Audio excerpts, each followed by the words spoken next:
अच्छा जी, बिस्मिल्लाहिर्रहमानिर्रहीम। आज के ऊब के जो सा टॉपिक है, ऊब के सेकंड लेक्चर के अंदर, जिसमें हम लोगों ने लास्ट टाइम पढ़ा था कि ऑब्जेक्ट ओरिएंटेड प्रोग्रामिंग के अंदर वो डिस्कस अबाउट क्लास। क्लास क्या थी?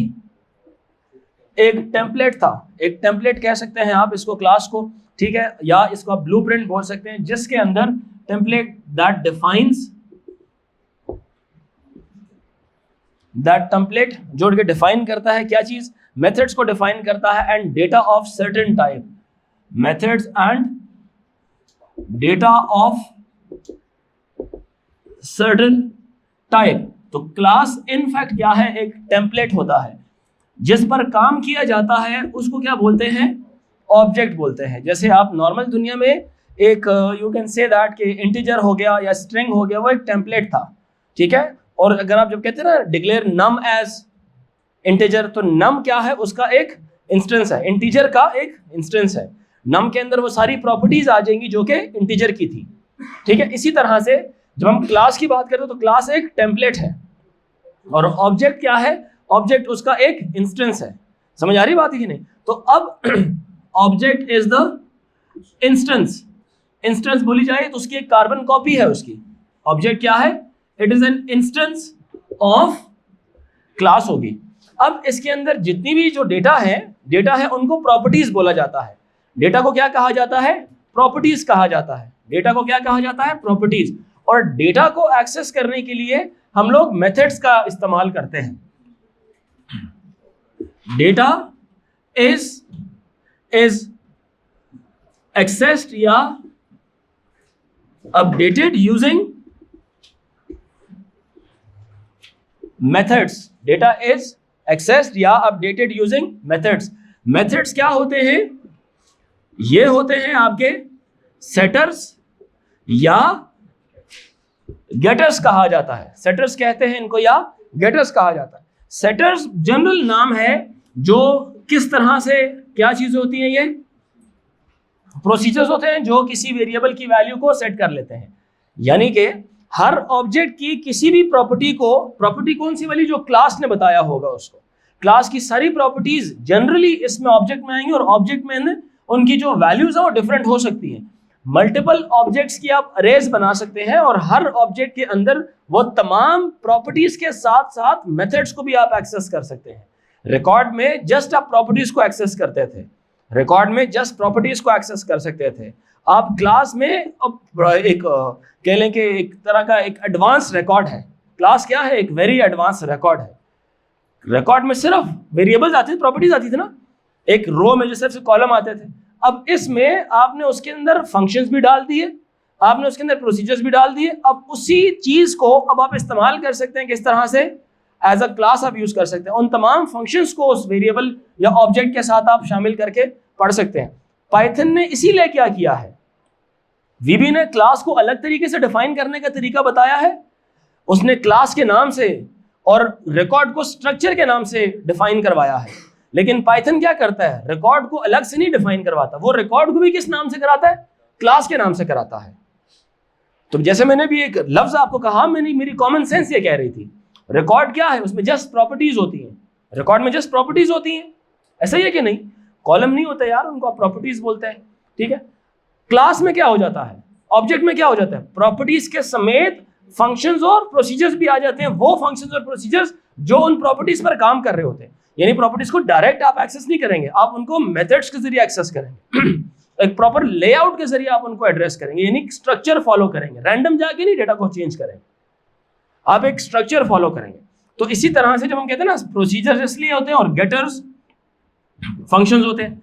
तो गेटर्स आपको नजर वहां से आएगा जब कोई फंक्शन आपको या कोई एक प्रोसीजर वैल्यू रिटर्न कर रहा होगा, क्योंकि पाइथन तो सारों को ही DEF से स्टार्ट करता है, DEF कहता है। और इसी तरह विजुअल बेसिक में डिफरेंट अल्फाज है। प्रोसीजर के लिए वो सब का लफ्ज इस्तेमाल करते हैं, फंक्शन के लिए फंक्शन का नाम साथ इस्तेमाल होता है। समझ आ रही है कि नहीं? फंक्शन के लिए फंक्शन का नाम और प्रोसीजर के लिए सब का नाम, सब रूटीन से निकला है ये लफ्ज, वो इस्तेमाल होता है। पाइथन में थोड़ी ईज है, वो कहता है दो अलग अलग नाम नहीं है, बस आप डेफ लिखें और उसके साथ ही आप अगला उसका आइडेंटिफायर नेम लिखें प्रोसीजर का या फंक्शन का, ठीक है, और आगे आप रिटर्न करा दें उससे जो वैल्यू, ठीक है। जिस तरह, अच्छा, वीबी और पाइथन दोनों क्या करवाते हैं, वीबी और पाइथन दोनों इनिशियलाइज करवाते हैं तमाम प्रॉपर्टीज को। जब आप क्लास डिक्लेयर कर रहे होंगे उसमें आप इनिशियलाइज कराएंगे उनकी वैल्यू, यानी कि क्लास की डेफिनेशन के अंदर सबसे पहले क्लास डिफाइन होगी, क्लास डिफाइन होने के बाद मेन में इस्तेमाल होगी। वीबी में भी यही काम हो रहा होता है, वीबी में भी यही काम हो। वीबी में नॉर्मली क्या होता है, मेन प्रोग्राम आप ऊपर लिखते हैं, मेन खत्म करते हैं, नीचे क्या लिखते हैं आप, सब रूटीन्स लिखते हैं अपनी। पाइथन में क्या होता है, ऊपर आप सब रूटीन्स लिखते हैं, नीचे आप मेन प्रोग्राम लिखते हैं। इसमें भी, और क्लासेस में क्या है, दोनों सेम स्ट्रक्चर फॉलो करती हैं। क्लास में क्या होता है कि वीबी में भी पहले क्लास डिफाइन करेंगे, फिर नीचे उसको इस्तेमाल करेंगे। ये वही मिसाल है कि जैसे आप किसी वेरिएबल को सबसे पहले डिक्लेयर करते हैं और फिर आगे उसको इस्तेमाल करते हैं। डिक्लेयर नम एज इंटीजर बोल के तो निचली लाइनों में आप नम को इस्तेमाल करना शुरू कर देते हैं, ऐसा ही है कि नहीं? आप नम को इस्तेमाल करके आखिरी लाइन में नहीं बता सकते कि नम इंटीजर है। तो इसी तरह से अगर एक क्लास एग्जिस्ट नहीं कर रही है, आपकी यूजर डिफाइंड है, class is a user defined data type, ठीक है? तो अब उसको इस्तेमाल करने से पहले बताना होगा कि ये क्लास है क्या चीज, इसका नाम क्या है। बात समझ आ रही है कि नहीं? उसको बताना पड़ेगा इसका नाम क्या है, उसके बाद उसको नीचे यूज करना पड़ेगा। बात क्लियर हो रही है कि नहीं? सो क्लास के अंदर attributes are the data items in the class. Data is accessed updated using methods. Data is also known as attributes, या इसका और क्या नाम है, प्रॉपर्टीज। एट्रीब्यूट्स या प्रॉपर्टीज था। The feature of data being combined with, data को जब आप कंबाइन करते हैं किसके साथ, मेथड्स के साथ, वो वाले methods which are acting upon data themselves. इस पूरे कॉन्सेप्ट को क्या कहा जाता है, इनकैप्सुलेशन। क्या कहते हैं इसको, इनकैप्सुलेशन। तो लिख लें अपने पास एक और general point, putting the data and methods together as a single unit,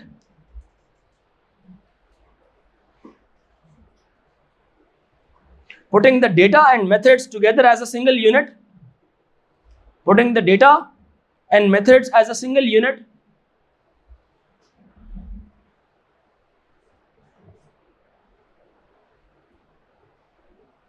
in a class is called encapsulation.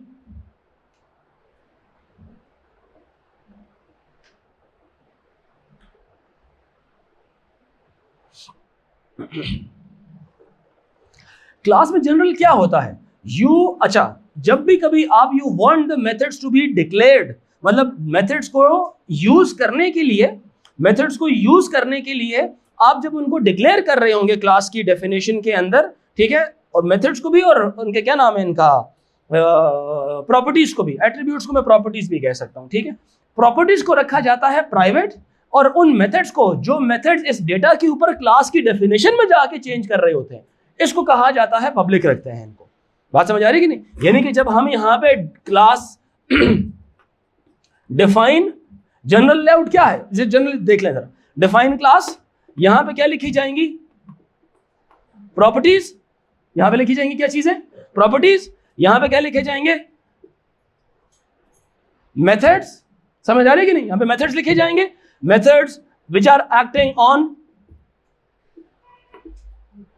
Properties, ठीक है। जितने भी मेथड्स होंगे, जिस प्रॉपर्टी को आपने स्टैटिक वैल्यू देनी होगी उसको सेट ना कर रहे, उनको जस्ट गेट कर लेना। यानी कि those properties which will not be changed, दोस्त, जैसे बच्चा पैदा हुआ तो उसके बाप का नाम क्या होगा, वो चेंज नहीं होना चाहिए, उसका प्राइवेट एट्रीब्यूट रख लेंगे। आईडी कार्ड नंबर असाइन कर दिया गया, चेंज नहीं होना चाहिए एट द टाइम ऑफ पैदाइश, अगर आप बात कर रहे हैं। इसी तरह से डेट ऑफ मैन्युफैक्चर अगर किसी गाड़ी की बन रही है तो वो बन गई है तो वो सेटर में नहीं आना चाहिए, वो गेटर में जस्ट आना चाहिए। बात समझ आ रही है कि नहीं? सेट इनिशियल प्राइस आपने करनी तो वो भी सेट नहीं होगा, वो जस्ट क्या होगा, गेट होगा। तो उसके मेथड्स ही नहीं बनाएंगे हम, आसान बात है ना, उसके हम क्या करेंगे, मेथड्स ही नहीं बनाएंगे, इजी सी बात है। तो एट्रीब्यूट्स जितने भी होंगे उनको हम रखेंगे प्राइवेट, और जितने भी मेथड्स होंगे सबको रखे जाएंगे क्या चीजें, पब्लिक। ये आ जाएंगे आपके पास। बाय डेफिनेशन क्लास में एट्रीब्यूट्स को या प्रॉपर्टीज को हमेशा क्या रखा जाता है, प्राइवेट रखा जाता है, ताकि आप लेआउट ना चेंज करें अपने उस चीज का, टेम्पलेट को ना चेंज करें आप। टेम्पलेट जो चीज आपने बना दिया है उसको फॉलो करता है, और डेटा को अपने ऊपर इंप्लीमेंट करने के लिए जस्ट मेथड्स का सहारा लेना है। जैसे आप लिखते थे ना पहले, वो आप करते थे, क्या नाम है उसका, रिकॉर्ड आप बनाते थे। रिकॉर्ड में आप रिकॉर्ड का एक आइडेंटिफायर क्रिएट करते थे, उसके बाद डॉट लगा देते तो रिकॉर्ड की सारी प्रॉपर्टीज सेलेक्ट हो जाती थी। अब क्या होगा, जब आप डॉट लगाएंगे तो उसकी सिर्फ मेथड्स आपके पास क्या होंगे, एक्सेसिबल होंगे, बिकॉज प्रॉपर्टीज को आपने पब्लिक किया ही नहीं है, उनके साथ टाइटल में आपने लगाया है प्राइवेट। समझ रहे मेरी बात है कि नहीं? ये हो जाएंगे आपके पास प्राइवेट और ये हो जाएंगे आपके पास क्या हो जाएंगे, ये पब्लिक हो जाएंगे। वो तरीका, मेथड को ओपन करना, मेथड को क्लोज करना, जैसे एंड सब एंड फंक्शन, वो सारी बातें आपको हर प्रोग्रामिंग लैंग्वेज में मुख्तलिफ तरीके से फॉलो होती हैं। पाइथन इंडेंटेशन के जरिए करता है, वीबी जो है ना वो बाकायदा एंड करवाता है, ठीक है। सी प्लस प्लस है वो ब्रैकेट्स को फॉलो करता है। हर प्रोग्रामिंग लैंग्वेज का अपना एक सिंटैक्स है, उसको फॉलो करेंगे और यहां पे आके क्या कर लेंगे जी, हमारी एंड क्लास हो जाएगी। ये उसका जर्नल होता है। और मेन प्रोग्राम क्या होगा, मेन प्रोग्राम यहां से शुरू होगा, मेन प्रोग्राम यहां से शुरू होगा और मेन प्रोग्राम में आपने जो भी कोड लिखना होगा इधर, और इधर क्या हो जाएगा फिर, एंड मेन हो जाएगा। क्या हो जाएगा, एंड मेन। प्रोग्रामिंग लैंग्वेज के सिंटैक्स को मैं बता दूंगा अभी, ठीक है बात कि नहीं। वो इस तरह से आगे चलता जाएगा। क्लियर हो गया सारों को कि नहीं?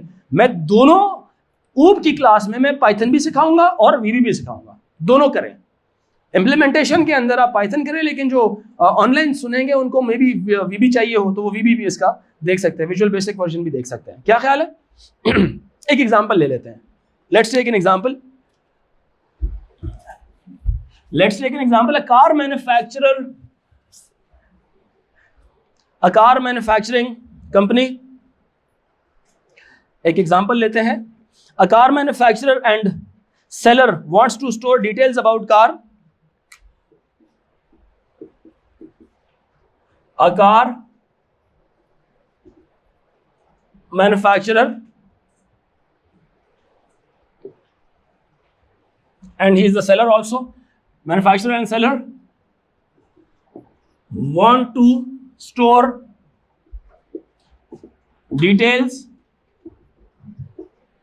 about the car. Wants to store details about the car.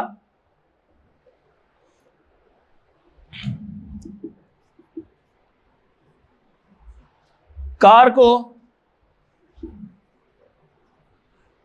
के जो एट्रीब्यूट्स हैं जो उसने अपने पास स्टोर करने हैं,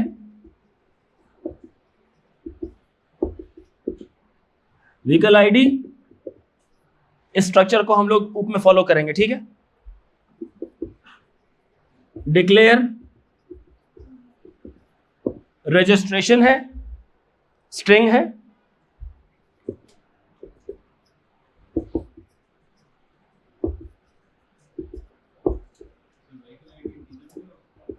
ये रिक्वायरमेंट है, मेरी रिक्वायरमेंट नहीं है, एग्जाम्पल की रिक्वायरमेंट है ये। Date of registration, date of registration, date, engine size,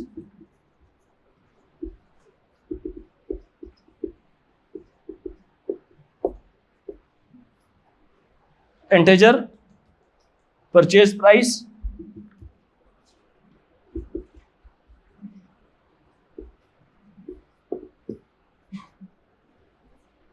currency, and record, and type, sorry, and type,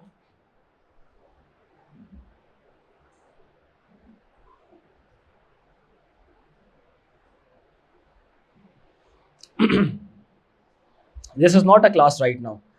अभी भी हम क्या कर सकते हैं, we can still make certain procedures, methods बना सकते हैं इसकी डेटा वैल्यूज को चेंज करने के लिए।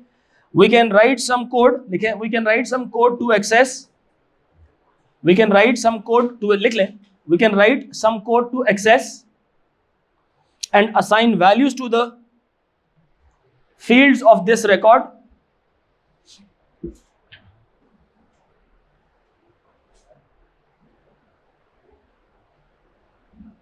We can write some code to access and assign values to the field of this record.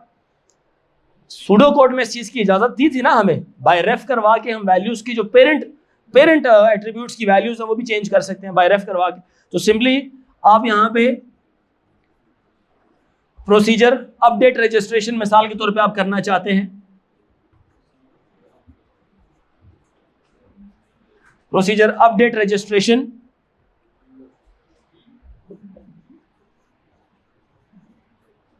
Bye ref this car by ref this car,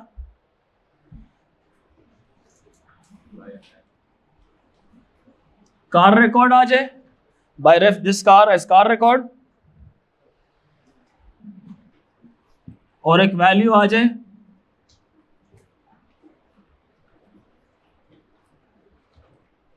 by ref new registration date,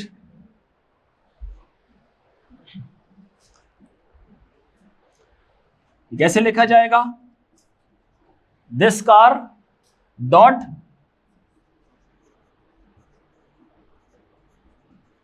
registration is equals to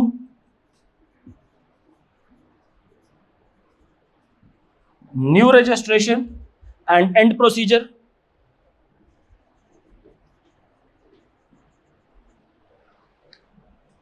ये record की दुनिया की बातें थोड़ी grow कर गई हैं। अभी मैं क्लास की तरफ आऊंगा, इसको मुमासलत इस यहां से रिजेम्बलेंस करवा के क्लास की तरफ आ जाऊंगा। जब प्रोसीजर के अंदर पैरामीटर्स पास करते हैं, यहां पे आप लोग क्या लिखते हैं सूडो की दुनिया में, बाय रेफ या बाय वैल लिखते हैं। फिर यहां पे क्या चीज आती है, एक इंस्टेंस आता है, एक डमी नाम लिखते हैं यहां पर आप, ठीक है। यहां पे आती है उसकी data type, similarly same goes for this one as well.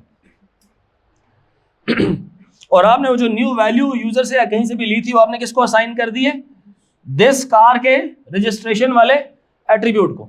यानी कि अब दिस कार पूरे का पूरा क्या हो चुका है, बाय रेफ कॉल हो चुका है, यानी कि उसके तमाम एट्रीब्यूट्स अब क्या हो जाएंगे, चेंजेबल हैं। समझ आ रही मेरी बात है कि नहीं, उसके तमाम एट्रीब्यूट्स क्या हैं, चेंजेबल हैं, ठीक है ये बात क्या नहीं। और इसी तरह से अगर आप जनरली रिकॉर्ड की दुनिया में जस्ट ये लिख लेते हैं, this car dot engine size equal to 2700 आप करेंगे, तो ये डायरेक्टली क्या कर देगा, दिस कार के इंजन साइज को क्या वैल्यू असाइन कर देगा, 2700 असाइन कर देगा, ठीक है बात की नहीं, रिकॉर्ड की दुनिया में है। अब लेकिन जरा क्रिएटिंग अ क्लास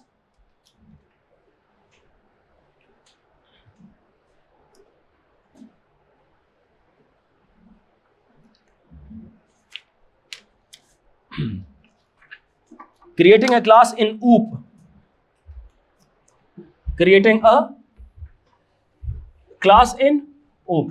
इस क्लास का ना एक जनरल सा ना एक स्ट्रक्चर दिखाता हूं आपको मैं। जेनेरिक स्ट्रक्चर इस क्लास का कैसा दिखेगा,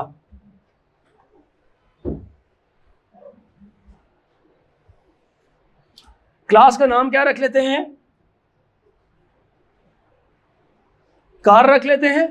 इसके तमाम एट्रीब्यूट्स को लिस्ट डाउन करेंगे पहले, फिर उसके बाद इसके मेथड्स की तरफ आएंगे, ठीक है। एट्रीब्यूट्स कौन कौन से वाले थे, व्हीकल आईडी, दूसरा कौन सा था, रजिस्ट्रेशन था, दूसरा क्या था, डेट ऑफ रजिस्ट्रेशन था, फिर क्या था, इंजन साइज था,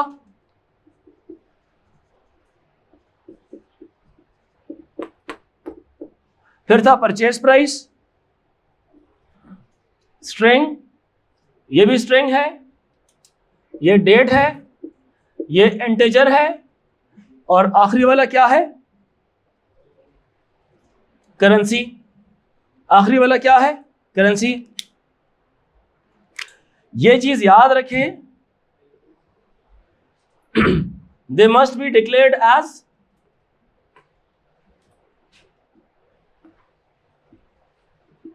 प्राइवेट। इन तमाम चीजों को बोलेंगे उस क्लास की क्या है, ये प्रॉपर्टीज है। ये क्या है, क्लास की प्रॉपर्टीज है।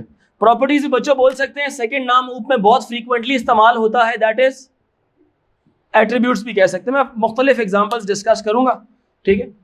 यहां पे सबसे पहले अब ये है प्रॉपर्टीज का तस्करा। अब क्लास डेफिनेशन में एग्जैक्टली ये चीज आप फॉलो करेंगे, एग्जैक्टली इसी तरह से। पहले आएंगी प्रॉपर्टीज की डेफिनेशन, फिर आएंगे उसके मेथड्स। मेथड से भी पहले आप एक चीज यहां पे लिखेंगे, क्या, कंस्ट्रक्टर। हर प्रोग्रामिंग लैंग्वेज के अंदर कंस्ट्रक्टर को यूज करने का तरीका डिफरेंट होता है, उसका जनरल फॉर्मेट है। कंस्ट्रक्टर किसको बोलते हैं, जो कि आप जब एक ऑब्जेक्ट बनाएंगे ना, जब आप एक ऑब्जेक्ट बनाएंगे तो उसकी प्रॉपर्टीज के बाद सबसे पहला जो सा वेरिएबल है जो उसको यूं समझ ले इंस्टेंशिएट करता है, जो उसको एक्टिवेट करता है, वो कंस्ट्रक्टर का एल्गोरिदम होगा, कंस्ट्रक्टर का फंक्शन प्रोसीजर होगा। ये जो वैल्यूज को क्या करेगा, सेट करेगा। ये यूं समझ ले पार्ट ऑफ द सिंटैक्स है। जैसे आप पाइथन में अब आप जब क्लास के एट्रीब्यूट्स आप बता रहे होते हैं तो आप क्या करते हैं, डेफ लिखने के बाद डबल अंडरस्कोर इनिट लिखते हैं। इनिट लिखते हैं इनिशियलाइज करना। हर प्रोग्रामिंग लैंग्वेज में वो इनिट करने वाला जो तरीका है वो क्या है, डिफरेंट है, वो फर्क होता है उसका। वीबी की तरफ आप बात करेंगे तो वो कंस्ट्रक्टर के नाम से पहचाना जाता है। यहाँ पे पाइथन की दुनिया के अंदर इसको इनिट के नाम से कहा जाता है। ये इंस्टेंशिएट कर देता है। मैं इसको ना अपनी जुबान में कहता हूँ, जब ऑब्जेक्ट बनेगा ना, जब आप मेन प्रोग्राम में जाएंगे और ऑब्जेक्ट बनाएंगे, मैं इसको अपनी जुबान में या आम फहम अल्फाज में बोलूंगा, इसके अंदर रूप होंग दी जाएगी। कंस्ट्रक्टर का काम क्या होता है, एक ऑब्जेक्ट के अंदर रूप होंग देना, यानी कि वो उसको जिंदगी मिल जाती है, वो काम करना शुरू कर देता है। कंस्ट्रक्टर नहीं होगा तो उसके अंदर वो वाले उस तरह के फीचर्स नहीं पाए जाएंगे जिस तरह कंस्ट्रक्टर के साथ पाए जाते हैं। तो constructor part of the syntax है, ऊपर में लाजमी इस्तेमाल होता है, वो उसको यूज करना पड़ेगा हमें, ठीक है।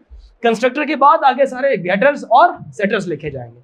ये आपकी चॉइस है। प्रोग्राम के अंदर आप जिस मर्जी को पहले सेटर बना ले, जिसको गेटर बना ले, इससे कोई फर्क नहीं पड़ता, बिकॉज हर सेटर स्टार्ट होता है फिर एंड होता है, फिर स्टार्ट होता है फिर एंड होता है, फिर कोई और गेटर स्टार्ट होता है, फिर कोई और सेटर होता है। नॉर्मली लोग क्या फॉलो करते हैं, setter getter setter getter setter getter यूं बना रहे होते हैं।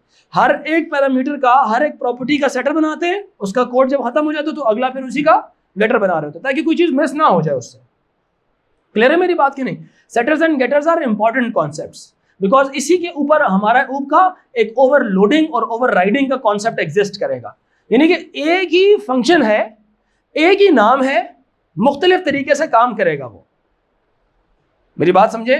एक ही नाम से मैं दो डिफरेंट फंक्शंस बनाऊंगा, एक के अंदर 2 पैरामीटर डालूंगा और एक के अंदर 4 पैरामीटर डाल दूंगा। तो जब मैं मेन प्रोग्राम से 2 पैरामीटर वाले फंक्शन को कॉल करूंगा तो उसको पता होगा मुझे किधर जाना है।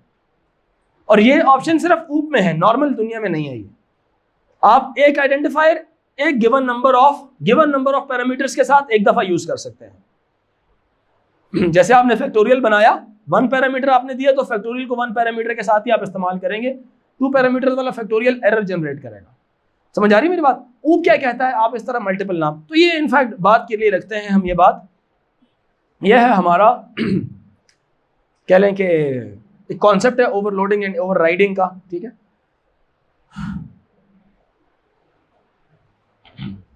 कंस्ट्रक्टर आया, कंस्ट्रक्टर के बाद हमारे पास सेट। अच्छा, नाम भी कैसे रखे जाएं तो बेहतर होगा। वैसे तो इंसान को खुद भी आइडिया हो जाता है, अब तो चूंकि आप बड़े हो चुके हैं, आपको पता है कि जो गेटर्स होंगे they will be looking just like something, function की शक्ल होगी उसकी, वो अपने कोड में कहीं ना कहीं हमें कोई चीज रिटर्न कर रहा होगा। नॉर्मली लोग क्या करते हैं, बिगिनर्स क्या करते हैं, अपने फंक्शन या प्रोसीजर आइडेंटिफायर के साथ ही ना, फंक्शन हेडर के साथ नाम ही सेट या गेट से स्टार्ट करते हैं उसको। सेट रजिस्ट्रेशन या गेट नाम ही ऐसे शुरू करते हैं ताकि उनको भी आइडिया हो जाए कि हम कर क्या रहे हैं, ठीक है। तो यह आ गया, सेट रजिस्ट्रेशन हो गई, सेट परचेज प्राइस हो गया। ये सारे क्या ब्रैकेट्स लगाने का मतलब क्या है, ये सेट व्हीकल आईडी, ये सारे क्या है, ये सब रूटीन्स हैं।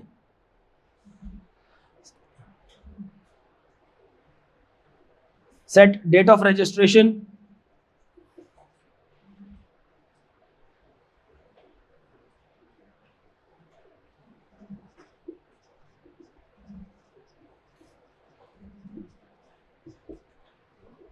इसी तरह से फिर गेट आ जाएंगे, गेटर्स आ जाएंगे। गेट व्हीकल आईडी मैंने लिख दिया ऊपर, get registration,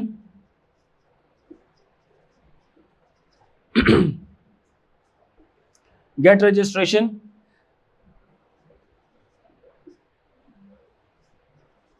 get date of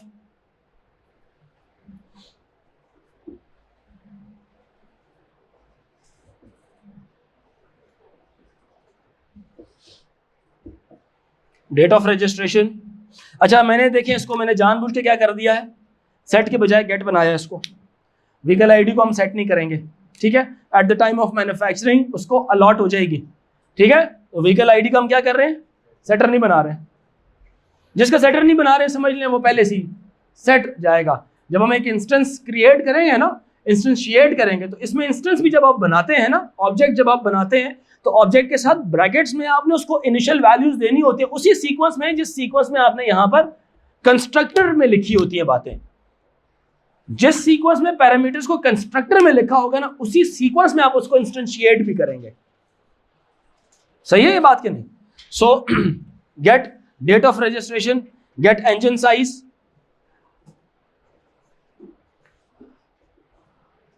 set नहीं कर रहे हम इंजन साइज को, क्योंकि engine size at the time of manufacturing एक कांस्टेंट नंबर उसको अलॉट कर दिया जाएगा, वो बाद में नहीं सेट किया जा सकता, ठीक है। इसलिए इसको भी क्या कर दिया हमने, गेटर कर दिया, ठीक है। और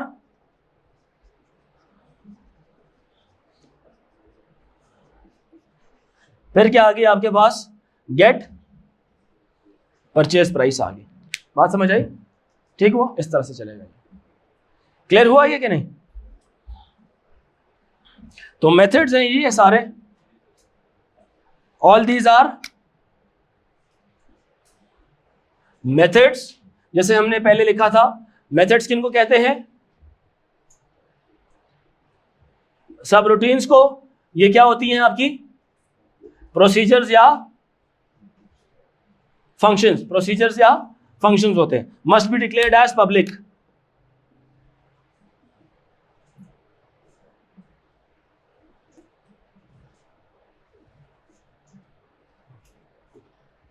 must be declared as public. ये एक कार की ना क्लास डायग्राम है। ये जो भी हमने डब्बे में लिखी है ना, ये सारी क्या है, इट्स द क्लास डायग्राम।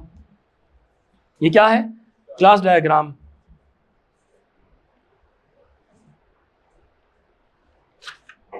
और इन तमाम एट्रीब्यूट्स को प्राइवेट इसलिए रखा गया है ताकि ये जस्ट एक क्लास के थ्रू एक्सेस की जा सके, रैंडमली इसको कोई एक्सेस ना करे। समझ आ रही है? लिख लें, since all attributes are declared as private so they can only be accessed through class methods. Since all methods or all attributes are kept private, all attributes are kept private, so they can only be accessed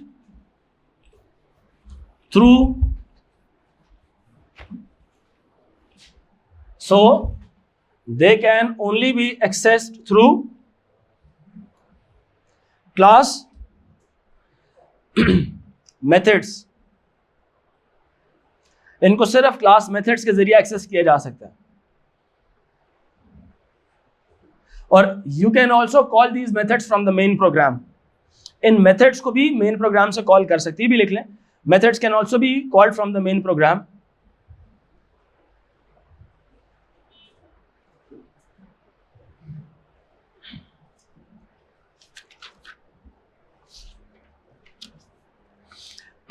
दो keywords हमने discuss किए हैं अभी तक, कौन कौन से वाले, पब्लिक और प्राइवेट, ठीक है, पब्लिक और प्राइवेट। एक और भी होता है प्रोटेक्टेड, वो यूनिवर्सिटीज में जाके आगे पढ़ लेना, ठीक है। एक और लफ्ज होगा प्रोटेक्टेड, वो अभी नहीं पढ़ाता, बाद में पढ़ेंगे, ठीक। तो अच्छा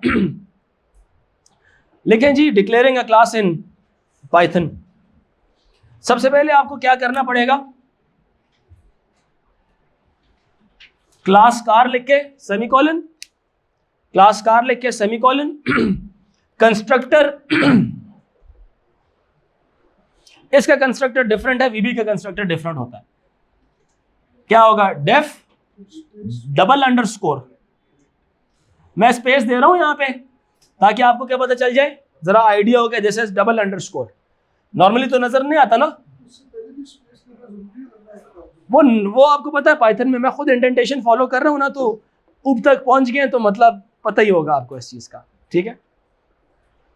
ये इंडेंटेड है, यहां से यहां तक क्या है, इसकी इंडेंटेशन फॉलो हो रही। यहां पे क्या लिखेंगे क्या लिखेंगे, इनेट, फिर क्या लिखेंगे, डबल अंडरस्कोर, ठीक है। फिर क्या, अच्छा सुने मेरी बात, ये जो इनिट काम कर रहे हैं ना, ये बाय डिफॉल्ट ये कंस्ट्रक्टर है उसका, ये क्या है, उसका कंस्ट्रक्टर है जो उसको इनिशियल वैल्यूज देगा।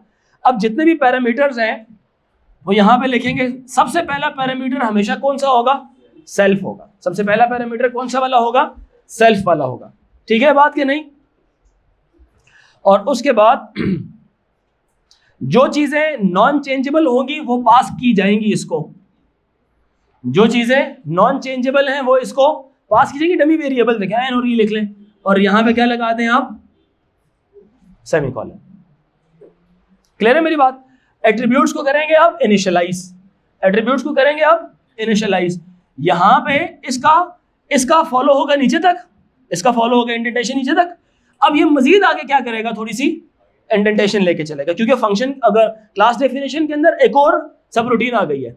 जब इसके अंदर आएंगे ना, इसके अंदर सारी बातें लिखनी है। अब यहाँ पे हमने कहा था जो चीजें eight the time of manufacturing assign हो रही है उनको सिर्फ गेट करेंगे। जैसे क्या हो गया? व्हीकल आईडी का जस्ट गेटर है, ठीक है? व्हीकल आईडी का जस्ट क्या है? गेटर है। और इंजन साइज का जस्ट क्या है? गेटर है। व्हीकल आईडी का और इंजन साइज का क्या है? जस्ट गेटर है। बात समझ रहे मेरी कि नहीं? इन दोनों का जस्ट क्या है? गेटर है। तो अब ये किसको कॉरेस्पॉन्ड करेगा? व्हीकल आईडी को। ये किसको कॉरेस्पॉन्ड करेगा? इंजन साइज को। अब जब मैं इंस्टेंशिएट करूंगा ना, इंस्टेंशिएट करते हुए एक ऑब्जेक्ट बनाते हुए मैं मस्ट उसको क्या चीज पास करूंगा? व्हीकल आईडी और इंजन साइज लाजमी दूंगा उसको। 5 मिनट रुक जाए, थोड़ा सा समझ आ जाएगी, अदरवाइज फिर ब्रेक आ जाएगा आपका बीच में। ठीक है, यहां पे आप लिखेंगे क्या चीज? व्हीकल आईडी को एक नंबर असाइन कर देते हैं। इसको नंबर कौन सा असाइन करेंगे? एन। एन क्यों असाइन कर रहे हैं? एन आया था मेन प्रोग्राम से। एन आया था कहां से? मेन प्रोग्राम से। एज एन इंस्टेंस आया था। जब आप एक करते ना, जो हम करते होते हैं जी, डिक्लेयर नम एज इंटीजर करते हैं, तो इसमें भी जब आप एक नया ऑब्जेक्ट बनाएंगे ना, declare my car as this as car, जब ये वाला कोड लिखेंगे तो आप उसमें ब्रैकेट में बताएंगे इसकी व्हीकल आईडी क्या है, कोमा इंजन साइज क्या है।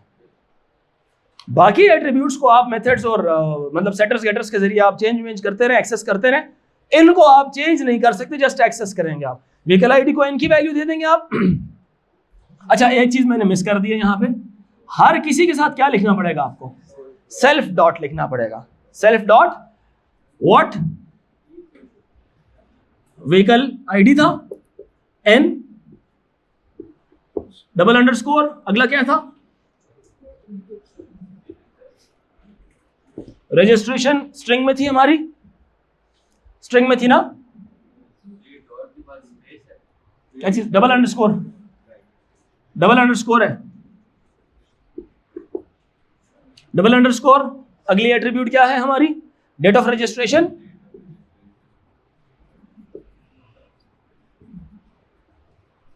डेट के लिए क्या लिख लें यहां पर? इनिशियल वैल्यू नन पास कर रहे हैं। सेल्फ डॉट डबल अंडरस्कोर, इसको समझें भी साथ साथ। ये ई हो गया, क्या आ गई साथ? परचेज प्राइस आ गई।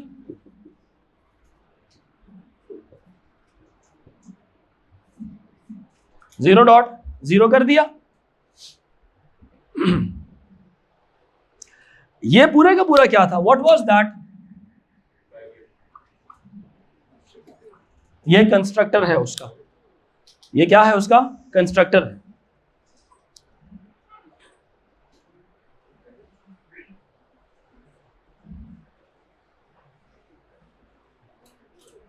और कभी भी जब आपने कंस्ट्रक्टर को डिफाइन करना होगा,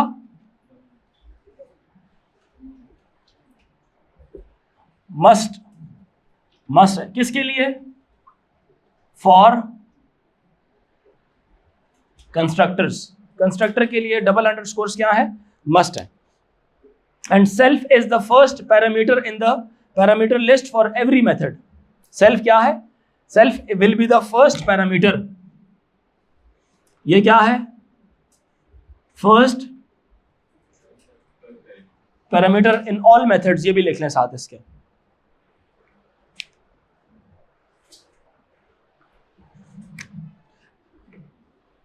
डबल अंडरस्कोर का मतलब क्या है? हाँ,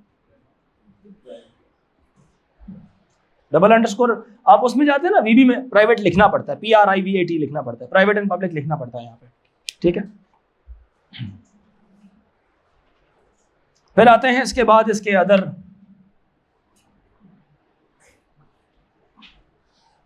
डेफिनेशन क्या थे हमारे, नाम बताएं। Set purchase price,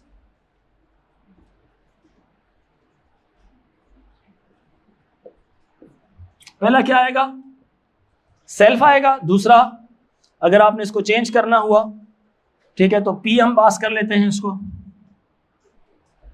P self dot double underscore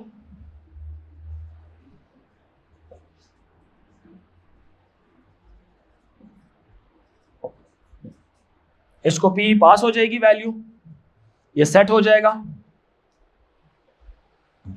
इसी तरह से और कौन से वाला है, सेटर, सेटर रजिस्ट्रेशन का भी है। Set registration, set registration set, ये वो वाला आर है जो मेन प्रोग्राम से आया है, मेन प्रोग्राम से जिसको वैल्यू दे के आप सेट करवाना चाह रहे थे, ये उधर से पास हुआ है ये, ठीक है। तो मेन प्रोग्राम के अंदर जो आप एक जो ऑब्जेक्ट लिखते हैं, ऑब्जेक्ट लिख के जब डॉट लगाएंगे ना, तो सारे मेथड्स आपके सामने आ जाएंगे, वो तमाम मेथड्स जो उस ऑब्जेक्ट पर काम कर रहे हैं, ठीक है, ये बात कि नहीं। तो अभी तो जस्ट एक वो क्लास का कोड लिख रहे हैं, सेट रजिस्ट्रेशन। अच्छा हाँ, इसमें क्या हो जाएगा,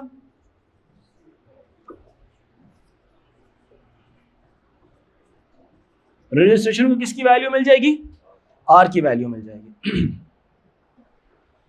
रजिस्ट्रेशन को किसकी वैल्यू मिल जाएगी, आर की वैल्यू मिल जाएगी, ठीक है। बाकी सेटर्स खुद बना लेना, ठीक है, बाकी सेटर्स खुद बना लेना। एक गेटर बना के दिखाता हूं मैं, एक ही सेटर रह गया, कितना, हाँ है ना, एक ही सेटर रह गया, डेट ऑफ रजिस्ट्रेशन वाला, वो खुद कर लेना, डेट ऑफ रजिस्ट्रेशन वाला खुद कर लेना, ठीक है। गेटर बना लेते हैं। गेटर को किस तरह से लिखेंगे आप,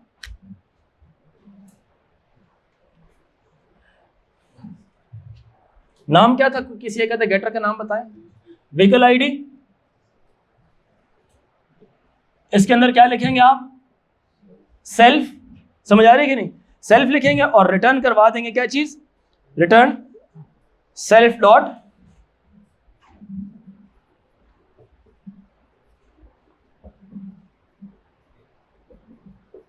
व्हीकल आईडी, ठीक है। डबल अंडरस्कोर साथ मस्त लगाना है।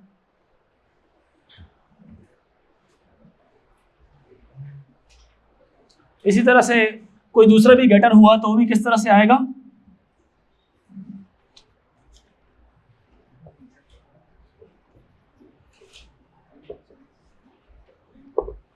गेट डेट ऑफ रजिस्ट्रेशन, यहां पे return self dot double underscore date of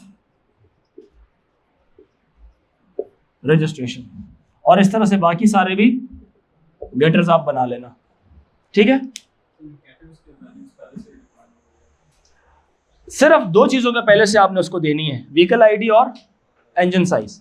बाकी सारे गेट तो आप सारों को ही कर सकते हैं, सेट आप सिर्फ 3 को कर सकते हैं। इन 5 में से आप सिर्फ इसको सेट करें, इसको सेट करें और इसको सेट करें, गेट आप 5 को कर सकते हैं।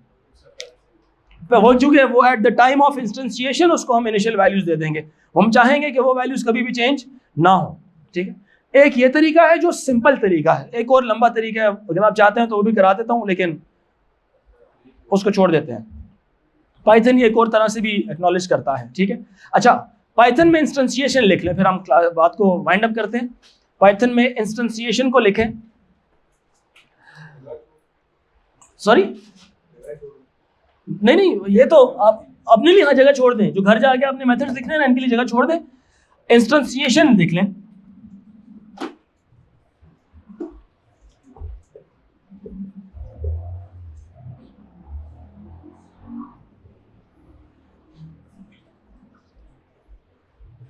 इसमें तो डिक्लेयर नहीं ना कराना पड़ता, लिखेंगे this car is equals to,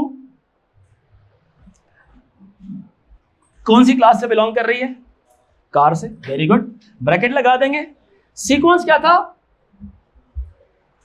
sequence क्या था,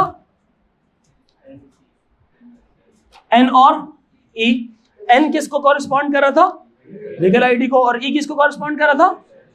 अच्छा, यहां पे क्या लिख लेंगे? व्हीकल आईडी ABCD 1 2 3 4, यहां पे आ जाएगा कोमा, और यहां पे क्या आ जाएगा? इंजन साइज आ जाएगा। समझ आई? क्या आ जाएगा? इंजन साइज आ जाएगा, जो भी इंजन साइज हुआ।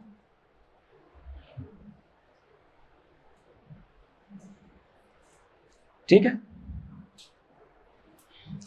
वीबी एक और तरह से करता है। वीबी का वैसे मैं आपको बताता हूं, वो करता है dim this car as new car ABCD 1 2 3 4 2700। VB इस तरह से करता है। समझ आ रही है कि नहीं? वीबी इस तरह से करता है। वीबी में इनका भी फर्क है, वीबी में इसका भी फर्क है। ठीक है, इसका भी फर्क है, दोनों में फर्क है। पता है क्या है? सिंपल क्या है, वीबी क्या करता है? डिक्लेयर भी करा रहा है एज दिस कार, और इनिशियल वैल्यूज भी दे रहा है इसको। ये जो न्यू का वर्ड है, यस, ये क्या है? उसका कंस्ट्रक्टर है। जब हम वीबी में कंस्ट्रक्टर बनाते हैं तो यहां पे लिखते हैं पब्लिक या प्राइवेट, माई, व्हाटएवर जो भी था, कंस्ट्रक्टर ब्रैकेट में ना सेल्फ नहीं लिखते, और ये चीजें इस तरह से। बाकी सारा सेम ही है, कोड थोड़ा डिफरेंट है, बस ये इनिट और ये अंडरस्कोर्स नहीं डालते होते उसके अंदर। ठीक है, ये बात।